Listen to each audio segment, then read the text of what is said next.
বিরোধী যারা আইনজীবী আছে তারা দু কাট করছে। এক হচ্ছে আমাদের হয়ে কেস লড়ছে, আমরা যখন চাকরি পেতে যাচ্ছি তখন আমাদের বিরুদ্ধে কেস হচ্ছে। এটাই মূল ম্যাটার। হাইকোর্টে আমরা দেখছি যদি আমাদের এসএসসি জালিয়াতি বলছে 100 কোটি হয়, ওখানে বোধহয় 500 কোটি জালিয়াতি হয়েছে। ওরা পরিষ্কার করে বলছেন না কেন চাকরিটা কি পদ্ধতিতে হচ্ছে, সঠিকভাবে হয় তাহলে আটকাবো কেন? শিক্ষায় নিয়োগ দুর্নীতি ইস্যুতে এতদিন যে কথা শোনা যেত মুখ্যমন্ত্রী থেকে শুরু করে তৃণমূলের নেতা নেত্রীদের মুখে, সেটাই এবার শোনা গেল চাকরি আন্দোলনকারীদের একাংশের মুখে। শাসক শিবিরের পর এবার কর্মশিক্ষা ও শারীর শিক্ষার এসএসসি যুব ছাত্র অধিকার মঞ্চে নিশানায় আইনজীবী বিকাশ রঞ্জন ভট্টাচার্য। চাকরি আন্দোলন এবং নিয়োগের দাবিতে আইনি লড়াইয়ের অন্যতম মুখ বিকাশ রঞ্জনের বিরুদ্ধে কার্যত ডাবল গেম খেলার অভিযোগ তুলে মুখ্যমন্ত্রীর বাসভবন থেকে তৃণমূল ভবন পর্যন্ত পৌঁছে গেলেন 2016 সালের এসএসসির ওয়ার্ক এডুকেশন ও ফিজিক্যাল এডুকেশনের চাকরি প্রার্থীরা।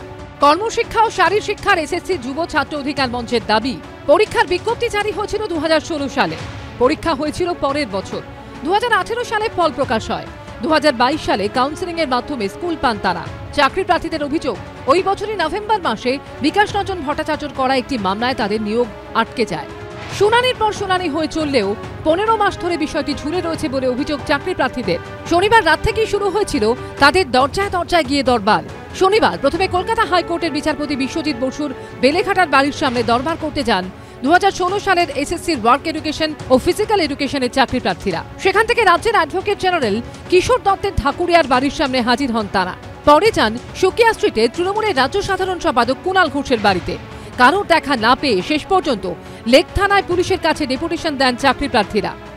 আমরা মাননীয়ার কাছেও একটা ডেপুটেশন দিয়ে এসেছি আগে রবিবার। কালকে গিয়ে আমরা সেই তার রেজাল্টটা জানতে চাইবো।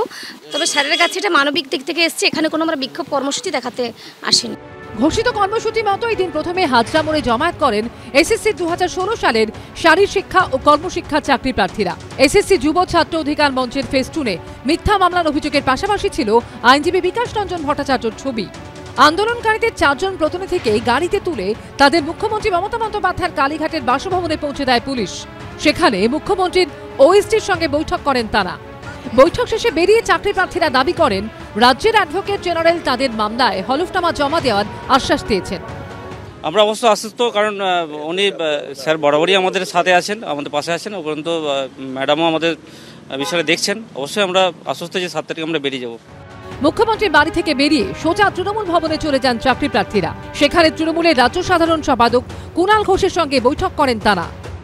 প্রত্যেকেই চাকরিটা পেয়ে যাচ্ছিলেন এবং চাকরিটা পেতে বাধা দেওয়ার জন্য এই স্টেটা করে রাখা হয়েছে।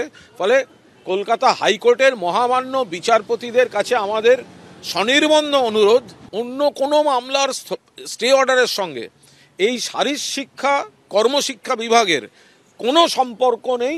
যদি আইনি পদ্ধতিতে সঠিকভাবে হয় তাহলে আটকাবো কেন? এই তো আমরা সুপ্রিম কোর্টে গিয়ে 2020 সালে অ্যাপয়েন্টমেন্টের অর্ডার করে আনলাম। যারা আন্দোলন করছেন এবং তারাই এতই তৃণমূলের ঘরের লোক যে তাদের শুনলাম পুলিশ একেবারে কোলে করে নিয়ে গেছেন, অথচ যারা যোগ্য প্রার্থী তারা যখন মুখ্যমন্ত্রীর বাড়িতে বিক্ষোভ দেখাতে যান তখন তাদের লাঠি পিটিয়ে সরিয়ে দেওয়া হয়। বুধবার এই মামলার শুনানি রয়েছে। চাকরি প্রার্থীদের আশা, রাজ্যের এজি হলফনামা দিলে জটিলতা অনেকটাই কেটে যাবে। অন্যদিকে নিয়োগের দাবিতে ডায়মন্ড হারবারে দক্ষিণ 24 পরগনা জেলা প্রাথমিক শিক্ষা সংসদের অফিসের সামনে অনশন চালিয়ে যাচ্ছেন 2009 সালের প্রাথমিকের চাকরি প্রার্থীরা। শুক্রবার থেকে চলছে তাদের অনির্দিষ্টকালের অনশন কর্মসূচি। এই দিন অনশন চলাকালীন আরও 2 জন চাকরি প্রার্থী অসুস্থ হয়ে পড়েন। তাদের ডায়মন্ড হারবার মেডিকেল কলেজে ভর্তি করা হয়েছে। পার্থপ্রতিম ঘোষ, ঝিলম করঞ্জাই ও গৌতম মণ্ডলের রিপোর্ট, এবিপি আনন্দ।